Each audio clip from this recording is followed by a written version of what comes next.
ప్రభుత్వాలు నిజాం కావచ్చు, పెద్ద పెద్ద ప్రభుత్వాలు కావచ్చు, అప్పుడు అవసరాలు తక్కువ ఉండొచ్చు. అప్పుడు ప్రకృతి అవసరాలను గుర్తించారు. కంచె, buffer zone, conservation zone, forest and reserve forest ఇట్లా భూములు కేటాయించారు. కంచె అంటే కూడా అది నా దృష్టిలో సెమీ ఫారెస్ట్ అని నోటిఫై కాలే. ఇప్పుడు అది కూడా ఉంది. మళ్ళీ నేను మొదట్లో ఫారెస్ట్ భూమి అని నేను గతంలో రాసినాము. అక్కడ ఏమవుతుందంటే ఈ 2300 కంచెలో ఇప్పటికీ ఈ నాకు తెలిసి యూనివర్సిటీ సగానికి లోపలనే ఉంటుంది. ఇది దాదాపు 400 ఎకరాల మధ్య లోపల ఉంటుంది. మిగతా అంతా ప్రకృతి ఉంటుంది, పర్యావరణం, రిచ్ బయోడైవర్సిటీ, చిన్న చిన్న కుంటలు, చెరువులు, లోయలు, గుట్టలు, మంచి మంచి కొండలు. తర్వాత అది ఒక ఫారెస్ట్ ఏరియాలా ఉంటుంది. నోటిఫైడ్ కాకపోయినా ఫారెస్ట్ ఏరియా. దాంట్లో యాంటీలోప్స్, షెడ్యూల్డ్ ఎనిమల్స్, ఇవి జింకలు, అడవి పందులు, నెమళ్ళు కామన్. ముఖ్యమంత్రి ఏమన్నాడు? గుంట నక్కలు అన్నాడు. గుంట నక్కలు ఉంటాయి, గుంట నక్కలు ఉంటాయి. చిరుతపులు ఉన్నాయి అన్నాడు. చిరుతపులు ఉన్నాయి ఇంతకుముందుకు ఉండేవి. నేనంటే 1990s, 91, 92 ఆ ప్రాంతంలో తిరిగిన సందర్భాలు ఉన్నాయి. తర్వాత అక్కడే పక్కకున్న దాని దూరంలో ఇక్రిషాట్ పరిశోధన సంస్థ, అక్కడికి చాలాసార్లు చిరుతలు రీసెంట్ కూడా వచ్చినాయి.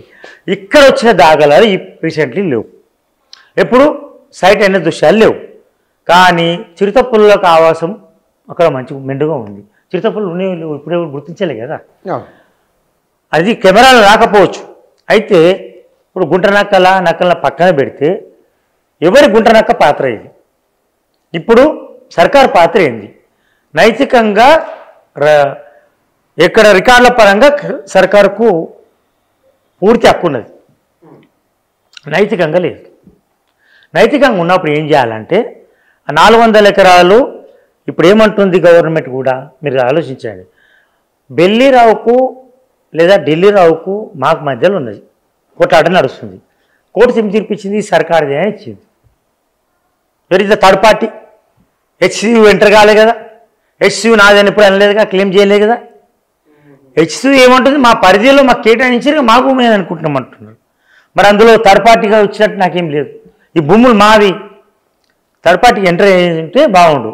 ఈ గవర్నమెంట్ క్లెయిమ్ చేస్తుంది, గవర్నమెంట్తో పాటు యాజ్ వెల్ యాజ్ మా విద్యావసరాలు ఉంటుంది, మేము మాకు కేటాయించండి అది భూమి అని చెప్పలేము. హెచ్సియు నాకు తెలిసిన సమాచారం అది కనుక రూఢి అని సమాచారం. దీన్ని ఏమంటుంది ఇప్పుడు గవర్నమెంట్? నిన్న మొన్నటిదాకా నువ్వు ఇక్కడ ఉన్నావు అండి. నేను చెప్పే ఇన్నాళ్ళు మరి యూనివర్సిటీ అధికారులకు పాలకవర్గానికి తెలియదు ఆ విషయం. యూనివర్సిటీ అధికారులు కూడా అక్కడ యూనివర్సిటీ అధికారులు కూడా నిర్లక్ష్యం ఉంటుంది. ఎట్లా అంటే నేను చెప్తాను, అక్కడ ఫారెస్ట్ ఏరియా, బయోడైవర్సిటీ ఉంది. అక్కడ జింకలు బాగుంటాయి. ఏది మన చుక్కల జింకలు, డీర్స్, షెడ్యూల్ ఎనిమల్ అవి కూడా. వాటికి అడవి కుక్కలు ఉంటాయి, నక్కలు ఉంటాయి. కుక్కలు వేటాడుతుంటాయి. తర్వాత స్ట్రీట్ డాగ్స్ అంటే మన పక్క ఊర్ల నుంచి వచ్చే స్ట్రీట్ డాగ్స్ వస్తాయి. అవును, వచ్చి జింకలను వేటాడతాయి. మనుషులు కూడా జింకలను వేటాడతారు అక్కడ. అయినప్పుడు చాలా సందర్భాల్లో ఏడాదికి ఒకసారి యూనివర్సిటీ అధికారులు అక్కడ లేఖ రాస్తారు ఫారెస్ట్ డిపార్ట్మెంట్కు, ఇట్లా జింకలను వేటాడుతున్నారు. లేదు ఇంకా వేటాడుతున్నారని చెప్పారు. కుక్కలు వచ్చి జింకల మీద దాడి చేస్తున్నాయి, మీరు వచ్చి రక్షించండి అని చెప్తారు. ఇప్పుడు వాళ్ళు రకరకాల మెజర్ తీసుకున్నప్పుడు గతంలో ఫారెస్ట్ డిపార్ట్మెంటు హెచ్సియుకు లేఖ రాసింది. We want to declare the area under the conservation zone, semi conservation జోన్గా డిక్లేర్ చేస్తాం, మీరు ఏమని ఇస్తారని కూడా అడిగింది గతంలో. ఫారెస్ట్ డిపార్ట్మెంట్కు వీళ్ళు సహకరించలే. ఫారెస్ట్ డిపార్ట్మెంట్ ఏమన్నది, మా అండర్లో ఇస్తే మేము దాన్ని మానిటర్ చేస్తామన్నారు, దాన్ని డెవలప్ చేస్తామన్నారు. రకరకాల లేఖలైనా అది ఒప్పుకోరు, హెచ్సియు కదా అది. కాబట్టి ఫారెస్ట్ డిపార్ట్మెంట్ వాళ్ళు ఎప్పుడు వస్తున్నారు? దాడి జరిగినప్పుడు, జింకలను చంపేసినప్పుడు, ఏది మనకు వేటాడిన హంటింగ్ కేసు కింద నమోదు చేయడానికి వాళ్ళు వస్తారు. ఎన్ఫోర్స్మెంట్ వాళ్ళు ఆ కేసు బుక్ చేస్తారు. తర్వాత వాళ్ళు మళ్ళీ అక్కడి నుంచి వెళ్ళిపోతారు. వాళ్ళ పాత్ర అంతవరకే. హెచ్సి ఏ రోజు కూడా జింకలను రక్షించడానికి కానీ పర్యావరణం రక్షించడానికి పెద్ద చర్యలు తీసుకున్న దాఖలాలు లేవు.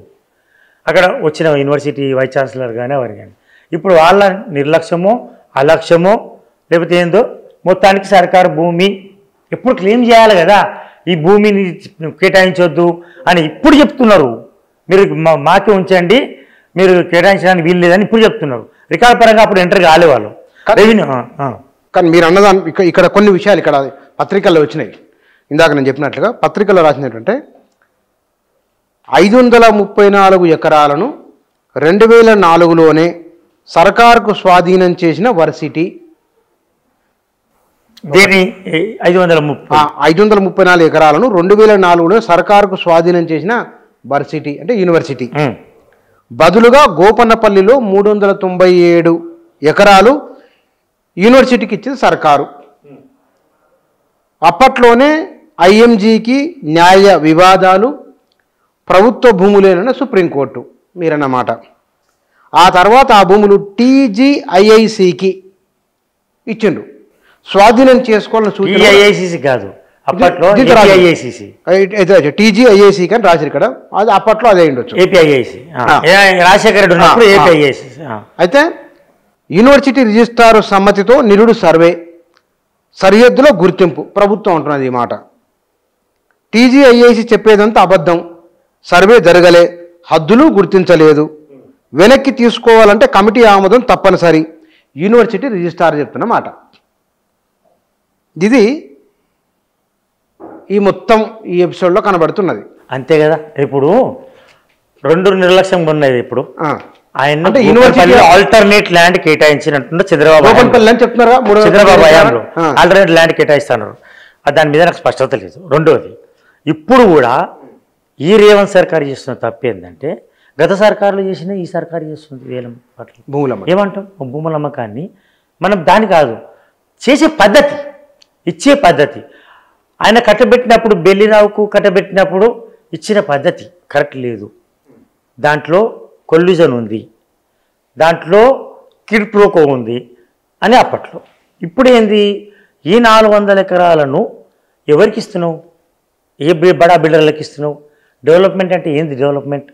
వాట్ ఈస్ ద డెవలప్మెంట్ అంటే నువ్వు విల్లాస్ కట్టడానికో దేనికో ఇస్తేనే నీకు వాడు 100 కోట్లకు భూమిని కొనుక్కుంటాడు. ఆ కొనుక్కున్న భూమి అని ఖజానాకు డైరెక్ట్ వస్తాయి. ఆ వచ్చిన భూమితోనూ యువ వికాసమో నవ వికాసమో కొత్త స్కీమ్కో పాత స్కీమ్కో కేటాయిస్తాం, నడిచిపోతుంది. ప్రాజెక్టులు నడిచిపోతే ప్రాజెక్టులకు పోతే కొంత మాకు వస్తాయి, కొంత వాళ్ళకు వస్తుంది. మొత్తానికి ఖజానా డబ్బులు ఉంటేనే కదా నాయకుల జోబులోకి వచ్చేది, ప్రజల జోబులోకి వచ్చేది. ఖజానా డబ్బులు లేకపోతే ఎవరి జోబులోకి డబ్బులు రావు. అయితే ఇక్కడ అప్పట్లో చంద్రబాబు నాయుడు ఆల్టర్నేట్ ల్యాండ్ ఇచ్చారంటున్నారు కదా, ఓకే. ఇప్పుడు 400 ఎకరాలు తీసుకుంటున్నప్పుడు ఉన్న పలంగా నైతికంగా బోర్డ్ ఆఫ్ డైరెక్టర్స్ లేకపోతే పాలక మండలితో సమావేశమై మేము తీసుకుంటున్నాం. If you have any objection, మేము దీనికి బదులుగా వికారాబాద్ దగ్గర ఎక్కడనో ఎక్స్టెన్షన్, ఇప్పుడు 1700 ఎకరాల భూమి ఉంది, మీరు ఎక్స్టెన్షన్గా ఏముంది మీది?